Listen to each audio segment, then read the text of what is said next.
Thank you. Thank you, Shantanu. Thank you.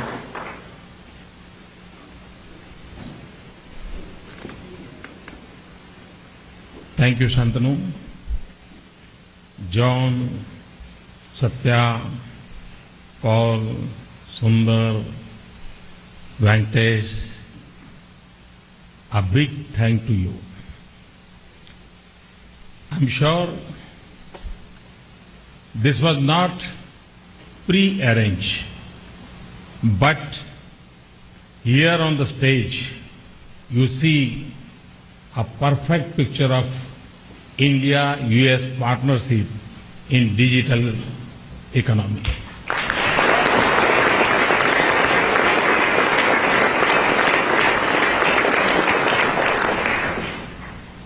Good evening, everyone.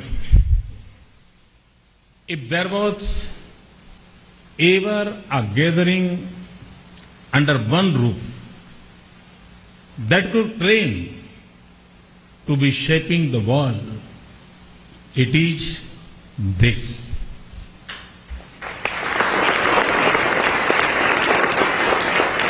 And I'm not talking about those in public office here or in India. It's a great pleasure to be here in California. It is one of the last places in the world to see the sunset. But it is here that new ideas see the first light of the day.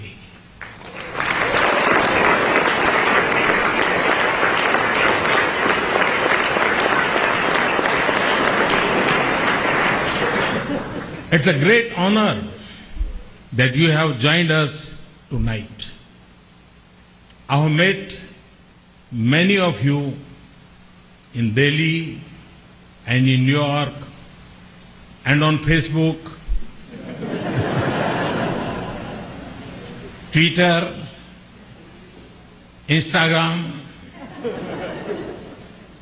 These are the new neighborhoods of our new world. If Facebook were a country, it would be the third most populous one and the most connected. Google today has made teachers less awe-inspiring and grandparents more idle. Twitter has turned everyone into a reporter. The traffic lights that need to work the best are on Cisco routers.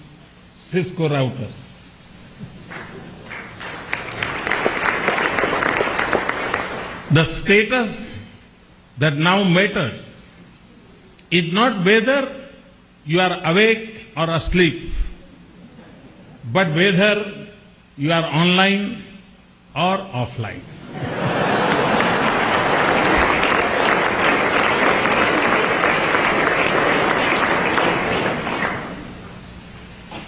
The most fundamental debate for our youth is the choice between Android, iOS or Windows.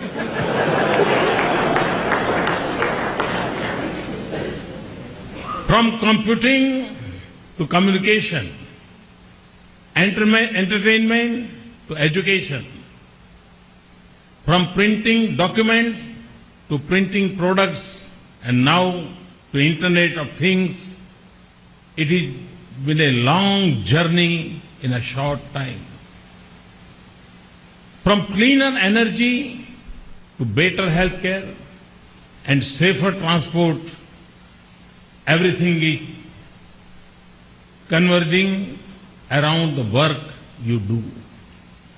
In Africa, it is helping people transfer money on phone. It has made reaching small island states no longer a journey of adventure, but a convenient click of a mouse. In India, a mother in a distant hill village has a better chance to save her newborn infant. A child in a remote village has better access to education. A small farmer is more confident about his land holding and getting better market price. A fisherman on the sea has a better catch, and a young professional in San Francisco can Skype daily to comfort her sick grandmother in India. An initiative by a father in Haryana for selfie with daughter to draw attention to the girl child became an international movement. All this is because of the work you people are doing. Since my government came to office last year, we have attacked poverty by using the power of networks and mobile phones to launch a new era of empowerment and inclusion. 180 million new bank accounts in a few months, direct transfer of benefits to the poor, funds for the unbanked, insurance within the reach of the poorest, and pension for the sunset yes for all. By using space technology and internet, we have been able to identify the last few months 170 applications that will make governance better and development faster. When a small craftsman in a village in India brings a smile to a customer looking at his phone on a metro ride in New York, when a heart patient in a remote hospital in the Kyrgyz Republic is treated by doctors sitting in Delhi, as I show in Bishkek, we know we are creating something that has fundamentally changed our lives. The pace at which people are talking to digital technology defies our stereotype of age, education, language, and income. I like recounting my meeting with a group of unlettered tribal women in a remote part of Gujarat. They were present at a local milk chinning plant I was inaugurating. They were using cell phone to take photographs of the event. And I'm talking about the tribal women. And they were not educated. I asked them what they would do with these images.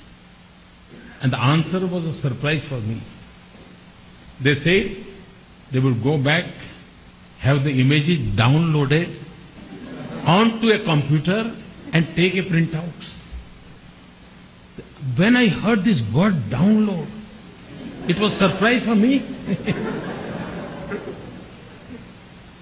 Yes, they were familiar with the language of digital world. And farmers in Maharashtra state have created a WhatsApp group to share information on farming practices, not only recipes. Customers, more than creators, are defining the use of product. The world may be driven by the same ancient impulses. We will continue to see human struggles and successes. We will witness human glory and tragedies. But in this digital age, we have an opportunity to transform lives of people in ways that was hard to imagine just a couple of decades ago. This is what sets us apart from the century that we have just left behind. There may be still some who see the digital economy as the tool of the rich, educated, and the privileged. But ask the taxi driver or the corner vendor in India what he has gained from this cell phone, and the debate gets settled. I see technology as a means to empower and as a tool that bridges the distance between hope and opportunity. Social media is reducing social barriers. It connects people on the strength of human values, not identities. Today, technology is advancing citizen empowerment and democracy that once drew their strength from constitutions. Technology is forcing governments to deal with massive volumes of data and generate responses not in 24 hours but in 24 minutes.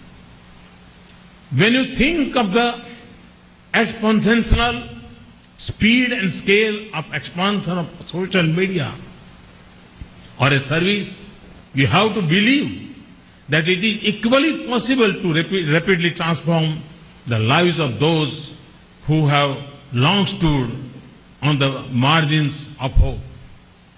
So friends, out of this conviction was born the vision of Digital India.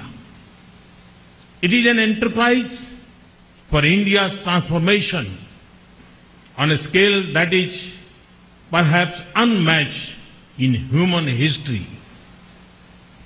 Not just to touch the lives of the weakest, farthest and poorest citizens of India, but change the way our nation will live and work. For nothing else will do in a country with 800 million youth under the age of 35 years, impatient for change and eager to achieve it. We will transform governance, making it more transparent, accountable, accessible, and participative. I spoke of e-governance as a foundation of better governance, efficient, economical, and effective.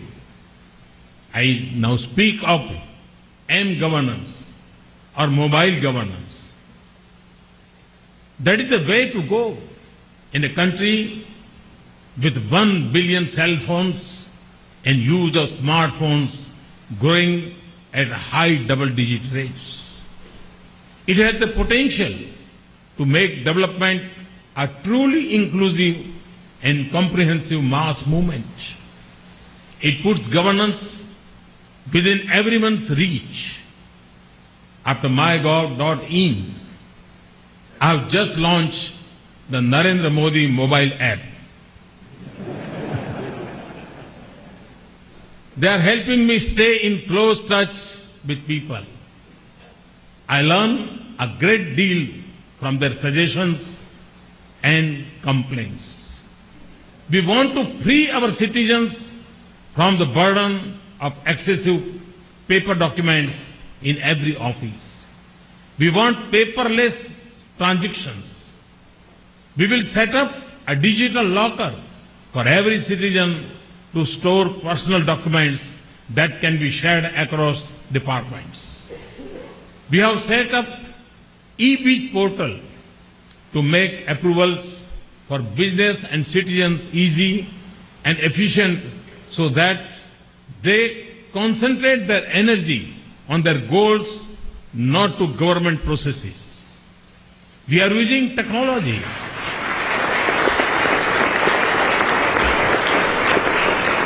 We are using technology to impart scale and speed to development.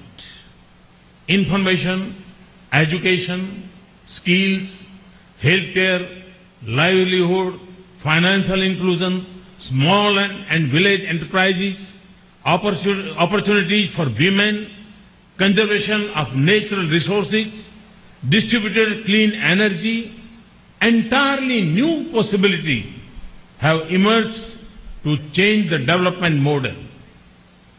But for all this, we must bridge the digital divide and promote digital literacy in the same way that we seek to ensure general literacy. We must ensure that technology is accessible, affordable, and adds value. We want our 1.25 billion citizens to be digital connected.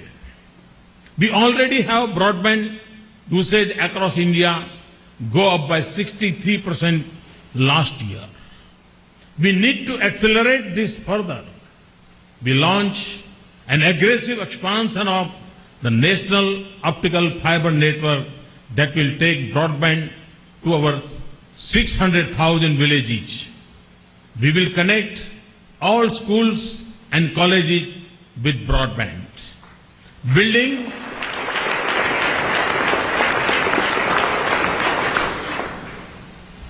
Building highways are as important as highways. We are expanding our public Wi-Fi hotspots. For example, we want to ensure that free Wi-Fi is not only there in airport lounges, but also on our railway platform. Teaming up with Google, we will cover 500 railway stations in a short time. We are also setting up common service centers in villages and towns. We will also use information technology to build smart cities. And we want to turn our villages into smart economic hubs and connect our farmers better markets and make them less vulnerable to the winds of weather. For me, access also means that content should be in local languages. And I'm happy that Sundar has already announced. In a country with 22 official languages, it is a formidable but an important task. Affordability of products and services is critical for our success. There are many dimensions to this. We will promote manufacture of quality and affordable products in India. This is a part of our vision of Make in India and Digital India and Design in India.